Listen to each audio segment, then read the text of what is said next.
नमस्कार, बहुत स्वागत आप सभी का। आप देख रहे हैं हकीकत क्या है। मैं हूं सौरभ शर्मा। पाकिस्तान का फील्ड मार्शल आसिम मुनीर अब एक सीक्रेट आर्मी तैयार कर रहा है। मुनीर अपनी सीक्रेट आर्मी के हाथ में दे रहा है ड्रोन। मुनीर को ऑपरेशन सिंदूर के बाद अच्छी तरह समझ में आ गया कि उसकी फौज हिंदुस्तान की फौज के आगे नहीं टिक सकती, जीत नहीं सकती। इसलिए मुनीर अब अपनी गुप्त आर्मी को यह सीक्रेट वेपन पकड़ा रहा है। आज ही एक खुफिया रिपोर्ट आई है। इसमें कहा गया है कि पाकिस्तान की सेना और आईएसआई अब लश्कर ए तैयबा और जैश ए मोहम्मद जैसे आतंकवादी संगठनों की मदद के लिए ओवरग्राउंड वर्कर्स की जगह ड्रोन का इस्तेमाल कर रही हैं। हिंदुस्तान के एक्शन के बाद जम्मू कश्मीर में आईएसआई का ओवरग्राउंड वर्कर, उसका नेटवर्क कमजोर हो गया है। नए खुलासे से पता चला है कि पीओके में आईएसआई के टॉप ऑफिशियल्स ने जैश और लश्कर के आतंकियों के साथ एक मीटिंग की। मुनीर के ऑर्डर पर आतंकी संगठनों को रिक्रूट करने में रफ्तार लाने के लिए कहा गया है और इसके लिए पीओके में नए टेरर कैंप्स बनाए गए हैं। मुनीर ने आतंकवादियों को इंस्ट्रक्शंस दी हैं, लश्कर और जैश को नया बजट दिया है, नया टास्क दिया है और ऐसा करके मुनीर खुद अपनी मौत को इनवाइट कर रहा है, क्योंकि मोदी को सब पता है। जुलाई में अचानक मुनीर का खौफ इतना हाई क्यों है और हाफिज मसूद की नींद कैसे उड़ी हुई है, समझते हैं इस रिपोर्ट से। हिंदुस्तान फिर अटैक करेगा, अब की बार मिसाइल से हमला शुरू करेगा। पाकिस्तान में यह कमेंट्री क्यों शुरू हो गई है? मोदी की तगड़ी तैयारी है। मुनीर के लिए अगस्त बहुत भारी है, ये क्यों बोल रहे पाकिस्तानी हैं?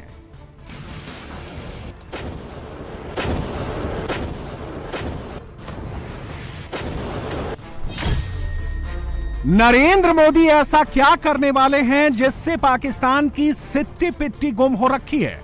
मोदी पाकिस्तान में किस हाई वैल्यू टारगेट के खिलाफ ऐसा कौन सा एक्शन लेने वाले हैं जिसकी मुनीर को कानो कान खबर तक नहीं है? तो पहचान लीजिए इन चेहरों को। बस 24 घंटे पहले लश्कर ए तैयबा के 3 खूंखार आतंकवादी एक साथ एक कमरे में नजर आए हैं। बंद कमरे में अलग अलग एंगल से इन 3 आतंकवादियों के वीडियो बनाए गए हैं। इनमें से एक आतंकवादी है पहलगाम हमले का मास्टरमाइंड सैफुल्लाह कसूरी, जो सबसे बाईं तरफ बैठा है। दूसरा आतंकी है अमीर हमजा, जो बीच कुर्सी पर बैठा है। यह आतंकी हाफिज सईद का करीबी है, लश्कर ए तैयबा का को फाउंडर है। और तीसरा आतंकी जो सबसे कोने में बैठा है वो है कारी मोहम्मद याकूब शेख, जिसे अमेरिका की ट्रेजरी डिपार्टमेंट ने भी ग्लोबल टेररिस्ट डिक्लेयर कर रखा है। कुछ घंटों पहले की ही तो बात है, लाहौर के एक सीक्रेट लोकेशन पर लश्कर का चीफ हाफिज सईद कैमरे पर नजर आया। हाफिज ने भारत के खिलाफ जिहाद का नारा लगवाया है। ऑपरेशन सिंदूर के बाद यह दूसरा मौका है जब हाफिज सईद पाकिस्तान में खुलेआम दिखा है। इससे पहले 30 जून को हाफिज सईद की एक तस्वीर आई थी जिसमें वो काफी बीमार लग रहा था, लेकिन दूसरी और सबसे लेटेस्ट तस्वीर में हाफिज हजारों की भीड़ के सामने बैठा नजर आ रहा है। जिस दिन हाफिज सईद का नया वीडियो आया उसी दिन लाहौर के करीब मुरीदके में मरकज तैयबा कैंप में लश्कर ए तैयबा के आतंकवादियों की ट्रेनिंग की भी तस्वीरें सामने आई और अब कुछ और नई तस्वीरें सामने आ गई हैं। पाकिस्तान के कब्जे वाले कश्मीर में मौजूद टेरर कैंप्स में जिहाद की ट्रेनिंग देने वाली किताबें बांटी जा रही हैं। इन किताबों की मदद से न सिर्फ आतंकवाद को ग्लोरीफाई किया जा रहा है, बल्कि आतंकियों को टेरर कैंप्स की ABCD भी सिखाई जा रही है। मुनीर ने पाकिस्तान में मौजूद लश्कर और जैश के टेरर सेल को पूरी तरह से एक्टिवेट कर दिया है। बीच रोड पर लाउडस्पीकर लगाकर लश्कर के आतंकी भारत विरोधी स्पीच देते नजर आ रहे हैं। हर 2 लाइन के बाद जिहाद जिहाद चिल्ला रहे हैं। लश्कर की पॉलिटिकल विंग पाकिस्तान मरकजी मुस्लिम लीग का एक ऐसा ही वीडियो हमारे हाथ लगा है, गौर से सुनिएगा। इसमें दिख रहा आतंकी क्या कह रहा है, वो कैसे हाफिज सईद को पूरी तरह फ्री हैंड देने की वकालत कर रहा है। लश्कर के आतंकी अपने YouTube अकाउंट पर जो वीडियो फैला रहे हैं उसमें मोदी की फोटो चिपका रहे हैं, मोदी के खिलाफ जहर उगल रहे हैं। हाफिज सईद का आतंकी बेटा तलहा सईद जगह जगह जाकर रैलियां कर रहा है, आतंकियों की भीड़ इकट्ठा कर रहा है और हिंदुस्तान के खिलाफ गजवाए हिंद की धमकी दे रहा है। जिहाद वाला टेप फुल वॉल्यूम में चला रहा है। जिहाद वाली ये पाठशाला पाकिस्तान के कोने कोने में शुरू हो गई है, लश्कर की रैलियों से लेकर जैश-ए मोहम्मद के आतंकियों की तकरीरों तक। पाकिस्तान में मौजूद हिंदुस्तान के मोस्ट वांटेड आतंकवादी इन दिनों जहां जहां जा रहे हैं, वहां वहां वो सिर्फ खून खराबे की बात ही कर रहे हैं, भारत से बदला लेने की धमकी ही दे रहे हैं। और आतंकवादियों की हर तकरीर में, कट्टरपंथियों की हर स्पीच में गजवाए हिंद का जिक्र जरूर हो रहा है, सब कैमरे पर हो रहा है। ऑपरेशन सिंदूर के बाद पाकिस्तान में तबाह हुई आतंक की यह फैक्ट्री अचानक नहीं खुली, इसे खोला गया है और खोलने वाला पाकिस्तान का आर्मी चीफ आसिम मुनीर है। लश्कर-ए-तैयबा के एक ऐसे ही आतंकवादी का वीडियो कैमरे पर कैप्चर हुआ है जिसमें यह आतंकी नॉन मुस्लिम्स का कन्वर्जन कराता है और बाद में उन्हें टेरर अटैक के लिए ट्रेन करता है। इस फ्रेम में जो आतंकी दिख रहा है वो लश्कर का कमांडर है और इसका नाम नासिर जावेद है। लश्कर-ए-तैयबा ने इस आतंकवादी का निक नेम उस्ताद उर्फ मुजाहिदीन रखा हुआ है क्योंकि यह आतंकियों की नई खेप खड़ी करने में उस्ताद है। हाल फिलहाल में ऐसे कई आतंकी पाकिस्तान में जगह जगह दिखे हैं। मुनीर अब ऐसे ही आतंकवादियों की एक नई टीम खड़ी कर रहा है और उस टेरर वाली टीम को हिंदुस्तान में दाखिल कराने के लिए मुनीर उनके हाथ में एक सीक्रेट वेपन दे रहा है। वो सीक्रेट वेपन क्या है, इसका खुलासा आज ही हुआ है।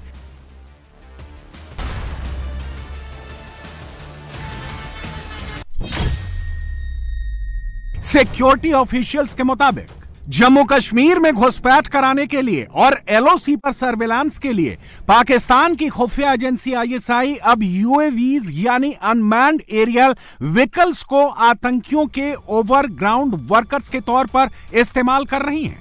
यानी आतंकी अब ह्यूमन नेटवर्क नहीं, यूएवीज के दम पर भारत पर हमले की फिराक में हैं। रिपोर्ट्स के मुताबिक आईएसआई इन ड्रोन्स का इस्तेमाल रियल टाइम सर्वेलेंस और टेरेन के एनालिसिस के लिए भी कर रही है ताकि एलओसी और इंटरनेशनल बॉर्डर पर घुसपैठ वाले पॉइंट्स की पहचान की जा सके। एक बार ड्रोन से इंटेलिजेंस इकट्ठा करने के बाद आईएसआई वो इंफॉर्मेशन आतंकियों को दे रही है ताकि बिना पकड़ में आए आतंकी भारत में दाखिल हो सकें। इसी खुफिया रिपोर्ट में यह भी कहा गया है कि मई के तीसरे हफ्ते में आईएसआई के टॉप ऑफिशियल्स ने पीओके में लश्कर और जैश के आतंकियों से मीटिंग की थी। इसी मीटिंग में आईएसआई ने इन ग्रुप्स को आतंकियों की रिक्रूटमेंट बढ़ाने को कहा था और ड्रोन से सर्विलांस का जिक्र किया था। इसी मीटिंग में आईएसआई ने यह भी ब्रीफिंग दी थी कि घुसपैठ कराने वाले अनुभवी गाइड्स की जगह लश्कर और जैश पीओके के स्थानीय लोगों की मदद ले। खुफिया इनपुट में यह भी कहा गया है कि आईएसआई पीओके में मौजूद टेरर कैंप्स और लॉन्च पैड्स को रीलोकेट कर रहा है और जहां इन कैंप्स को शिफ्ट किया जा रहा है वहां बाकायदा अंडरग्राउंड बंकर्स बनाए जा रहे हैं। और मुनीर ने इसके लिए अपने मुल्क में बजट का पिटारा खोल दिया है। आतंकवादियों पर करोड़ों रुपए खर्च कर दिए गए हैं। उन्हें भारत पर एक और टेरर अटैक का टास्क सौंप दिया गया है और मोदी को मुनीर के इस प्लान का पता चल गया है। पाकिस्तान अभी से चीखने चिल्लाने लगा है कि भारत बहुत जल्द एक और हमला करने वाला है। सवाल है कि भारत की अगली स्ट्राइक कब होगी, कितनी जल्दी होगी और क्या इस बार पैराड्रॉप करके इंडियन आर्मी उतरेगी?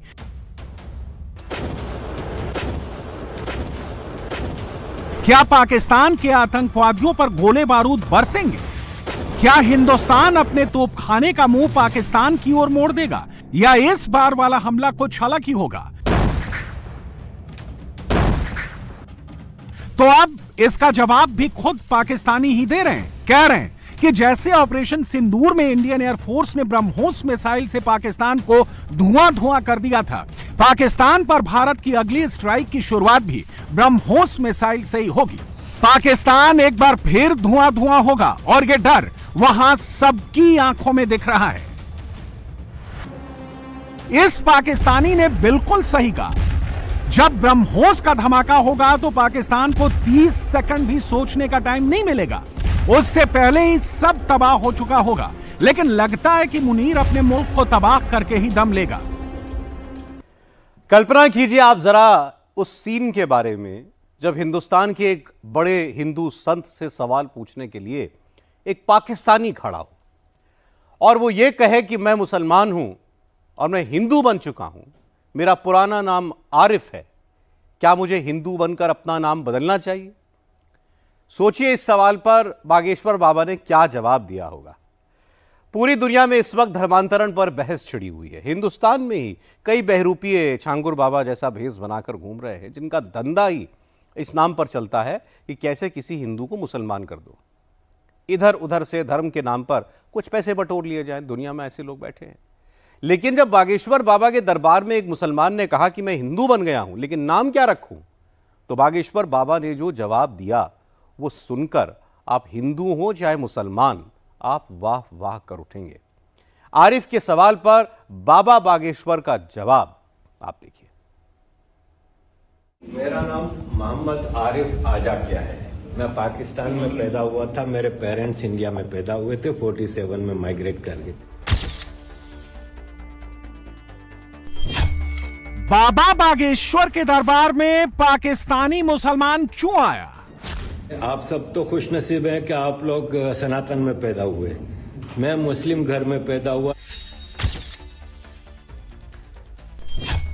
सनातन में पैदा होने वाले खुशनसीब हैं।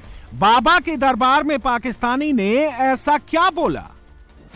क्या नाम चेंज करना जरूरी है? और जैसे आपने फरमाया क्या भारतीय बन के रहो, तो क्या एक पाकिस्तानी बॉर्न भारतीय नहीं बन सकता अगर वो दिल से हिंदुस्तानी हो?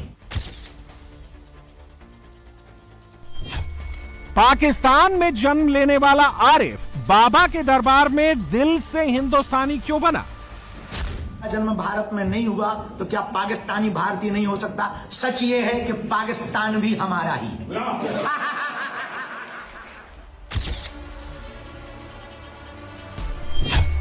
पाकिस्तान भी हमारा है। एक पाकिस्तानी के सामने लंदन में बाबा बागेश्वर ने ऐसा क्यों कहा? 3 दिन से बाबा बागेश्वर अपने भक्तों के बीच लंदन में हैं। लंदन की पार्लियामेंट में बाबा बागेश्वर का दरबार सजा, हनुमान चालीसा पढ़ी गई।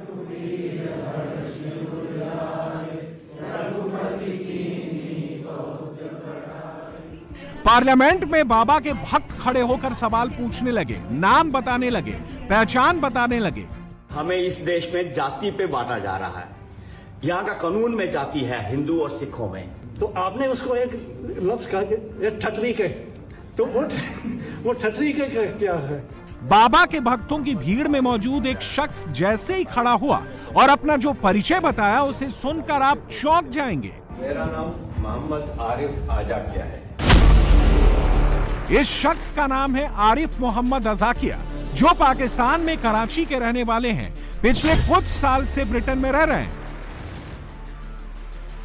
पाकिस्तान में जन्मे आरिफ अजाकिया आम भक्तों की तरह बाबा के दरबार में आए।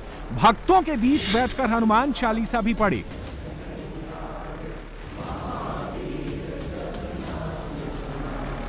आरिफ अजाकिया ने ऐसा क्यों किया, सुनकर आप हैरान रह जाएंगे।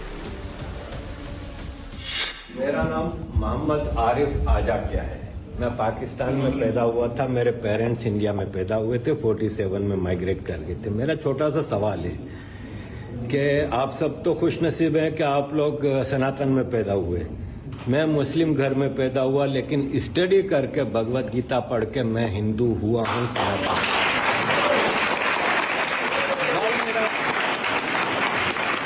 सवाल मेरा ये है कि मुझे सब लोग सवाल करते हैं कि तुम मोहम्मद आरिफ आजाकिया हिंदू कैसे हो सकते हो, नाम चेंज करो। क्या नाम चेंज करना जरूरी है? क्योंकि कितनी कॉम्प्लिकेशंस होती हैं बच्चों की, बर्थ सर्टिफिकेट में इधर उधर हर जगह होता है नाम। क्या नाम चेंज करना जरूरी है? और जैसे आपने फरमाया कि भारतीय बन के रहो, तो क्या एक पाकिस्तानी बॉर्न भारतीय नहीं बन सकता अगर वो दिल से हिंदुस्तानी हो? Thank you sir. Baba Bageshwar को भगवाधारी के तौर पर इंट्रोडक्शन देने वाले अजाकिया कोई मामूली इंसान नहीं है, कोई गरीब आदमी नहीं है जिन्हें किसी ने पैसे का लालच देकर धर्म बदलवाया हो या कोई प्रेशर बनवाकर भगवाधारी बनाया हो। मोहम्मद आरिफ अज़ाकिया साल 2006 में पाकिस्तान के जमशेद टाउन से मेयर रह चुके हैं। पाकिस्तान के अलावा Saudi Arab, UAE, Belgium, Spain, Netherlands, France जैसे देशों में रह चुके हैं। अज़ाकिया साल 2012 से लंदन में रह रहे हैं। अज़ाकिया की पहचान दुनिया भर में पाकिस्तानी मुसलमान के तौर पर है, लेकिन पाकिस्तान में उनकी पहचान कभी एक मुहाजिर से ज्यादा कुछ नहीं रही। मेयर बनने के बाद भी उनसे मुहाजिर का ठप्पा नहीं हटा। अज़ाकिया के पिता गुजरात में जूनागढ़ के अज़ाक गांव के रहने वाले थे, जो बंटवारे के वक्त पाकिस्तान चले गए। मुसलमान होने के बावजूद पाकिस्तान में अज़ाकिया परिवार को मुहाजिर से ज्यादा कुछ नहीं माना गया। उनके साथ हमेशा बुरा बर्ताव हुआ। अज़ाकिया ने विदेश में रहने के दौरान श्रीमद् भगवत गीता पढ़ी और उनका मन बदल गया। वो मुसलमान से हिंदू बन गए, लेकिन अपना नाम नहीं बदल सके और बाबा के दरबार में हाजिर हो गए। कि मुझे सब लोग सवाल करते हैं कि तुम मोहम्मद आरिफ अज़ाकिया हिंदू कैसे हो सकते हो, नाम चेंज करो। क्या नाम चेंज करना जरूरी है? क्योंकि कितनी कॉम्प्लिकेशंस होती हैं बच्चों की, बर्थ सर्टिफिकेट में इधर उधर हर जगह होता है नाम। क्या नाम चेंज करना जरूरी है? और जैसे आपने फरमाया कि भारतीय बन के रहो, तो क्या एक पाकिस्तानी बॉर्न भारतीय नहीं बन सकता अगर वो दिल से हिंदुस्तानी हो? धीरेन्द्र शास्त्री के सामने अज़ाकिया ने यह सवाल उस वक्त दागा जब वो भाषा और राज्य के नाम पर बटे हिंदुओं को जोड़ रहे थे, जाति रंग से ऊपर उठकर सनातन का संदेश दे रहे थे।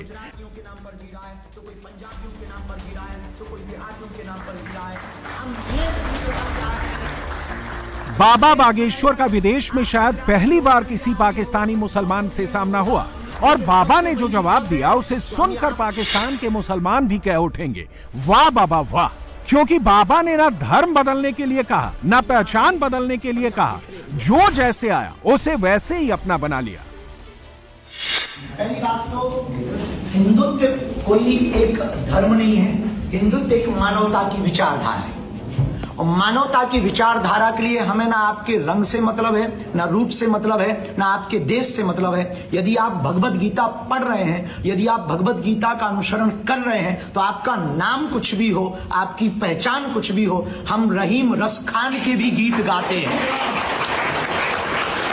हम रहीम रस खान के भी गीत गाते हैं, और जब देश की बात आती है तो अब्दुल कलाम को भी सैल्यूट करते हैं। आप हिंदू हैं, आपने ये मान लिया, हमारे लिए यही काफी है, हमारे लिए यही बहुत है। आप नाम बदलो या ना बदलो, दिल में विचार यदि आपके बदल गए तो आप हमारे हो गए। धीरेन्द्र शास्त्री जहां भी जाते हैं हिंदू की बात करते हैं, हिंदुत्व की बात करते हैं। जाति, भाषा, क्षेत्र, किसी भी तरह से बटे हिंदू को जोड़ने का काम करते हैं। ये बात बाबा के विरोधियों को पसंद नहीं आती, इसलिए विरोधी बाबा की इमेज मुसलमानों के दुश्मन जैसी बनाते हैं।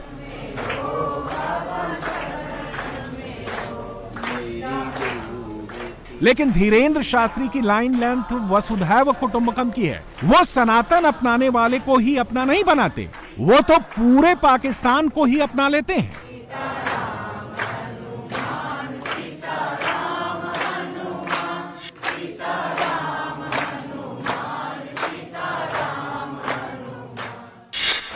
आपने क्वेश्चन कहा कि हमारा जन्म भारत में नहीं हुआ तो क्या पाकिस्तानी भारतीय नहीं हो सकता? सच ये है कि पाकिस्तान भी हमारा ही है। सच ये है आरिफ साहब कि पाकिस्तान भी हमारा है। 1947 के पहले आप हमारे थे, एक दीवार लग गई है 47 के बाद की बंटवारे की, पर बंटवारे में देश दो हो गए हैं, दिल तो अभी भी काटेंगे पाकिस्तानियों का, भारतीय निकलेगा। मोहम्मद आरिफ अज़ाकिया को सनातन अपनाने के लिए बाबा बागेश्वर ने मजबूर नहीं किया है। बाबा ने अपने भक्तों के जरिए मैसेज नहीं पहुंचाया है कि अज़ाकिया तुम मुसलमान से हिंदू बन जाओ। अज़ाकिया खुद अपनी जड़ों की ओर लौटे हैं। बस बाबा बागेश्वर ने उनका सनातन में स्वागत भर किया है। कोई पाकिस्तानी मुसलमान माने या ना माने, अज़ाकिया खुलकर मानते हैं कि उनके पूर्वज गुजरात के हिंदू थे, जिन्हें एक झटके में कभी कन्वर्ट कर दिया गया। अज़ाकिया ने अपनी वेबसाइट arifazakiyah.org पर उन्होंने खुद को ऐसा मुस्लिम लिखा है जो भारत से प्यार करता है, सनातन की तारीफ करता है, जो धर्म के लिए लड़ता है। अज़ाकिया वो पाकिस्तानी हैं जो सरहद बंटने के बाद भी अपने जड़ों को नहीं भूला है। इसलिए अज़ाकिया खंडहर हो चुके उस घर तक चले आते हैं जहां उनके पूर्वज रहा करते थे। बाबा बागेश्वर ने अज़ाकिया पर कोई जादू टोना नहीं किया है। अज़ाकिया ने सनातन को खुद पकड़ा है, आइडियोलॉजी को खुद समझा है और फिर बाबा के दरबार में हाजिरी दी है। बाबा बागेश्वर का मकसद कभी भी किसी का धर्म बदलवाना नहीं रहा है। वो तो दुनिया में मौजूद उन लोगों को जोड़ने निकले हैं जो सनातन को समझते हैं, सनातन को मानना चाहते हैं। उन हिंदुओं को एक करने निकले हैं जो जाति, भाषा और क्षेत्र के नाम पर बटे हैं, एक दूसरे से कटे हैं। हम यहां हैं पर यहां बिखरे हुए हैं। कोई साउथ इंडियन के नाम पर जी रहा है, कोई नॉर्थ इंडियन के नाम पर जी रहा है, तो कोई गुजरातियों के नाम पर जी रहा है, तो कोई पंजाबियों के नाम पर जी रहा है, तो कोई बिहारियों के नाम पर जी रहा है।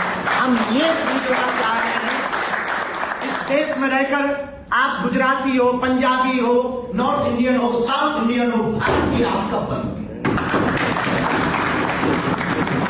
आप जिस दिन अपने north Indian, south Indian, Punjabi, Gujarati का भेद मिटा करके ऑन फ्लैग, एक झंडा, एक देश, एक हम, एक भारतीय, ये मान करके जिस दिन आप लंदन में जीने लगोगे, भारतीयों का बंधन दुनिया के हर कोने में होने लगेगा। लेकिन सबसे बड़ी दिक्कत है कि हम यहां पर या तो गुजराती बनकर रहते हैं, या पंजाबी बनकर रहते हैं, या मध्य प्रदेशी बनकर रहते हैं, या बिहारी बनकर के रहते हैं, या साउथ इंडियन बनकर के रहते हैं। हम एक प्रार्थना करना चाह रहे हैं, इस देश में आप रहो पर भारतीय बनकर के रहो। तो पूरे विश्व में जो बेमनस्ता, कहीं रंग की लड़ाई है, कहीं भेदभाव की लड़ाई है, कहीं छुआछूत की लड़ाई है, तो कहीं ऊंच नीच की लड़ाई है, तो कहीं न्यू पुराने की लड़ाई है कि तुम नए हो हम पुराने। नए पुराने की लड़ाई भी बड़ी कई देशों में चल रही है, तो कहीं जातवाद की लड़ाई है। सबसे बड़ी दिक्कत है भारतीयों में कि वो क्षेत्रवाद में बटे हैं, भाषावाद में बटे हैं, वो प्रदेशवाद में बटे हैं। यदि वो राष्ट्रवाद के प्रति सजग हो जाएं तो हम जहां भी रहेंगे तिरंगा लहराता रहेगा, ऐसे ही गुनगुनाता रहेगा और गीत गाता रहेगा, सारे जहां से अच्छा हिंदुस्तान। दुनिया के कई देशों में हिंदू आबादी अच्छी खासी है, लेकिन हर जगह प्रांत, भाषा के नाम पर लोग बटे हुए हैं। बाबा बागेश्वर का टारगेट दुनिया में फैले ऐसे हिंदुओं को एक करना है जिससे सनातन की जड़ों को पूरी दुनिया में स्ट्रॉन्ग किया जा सके।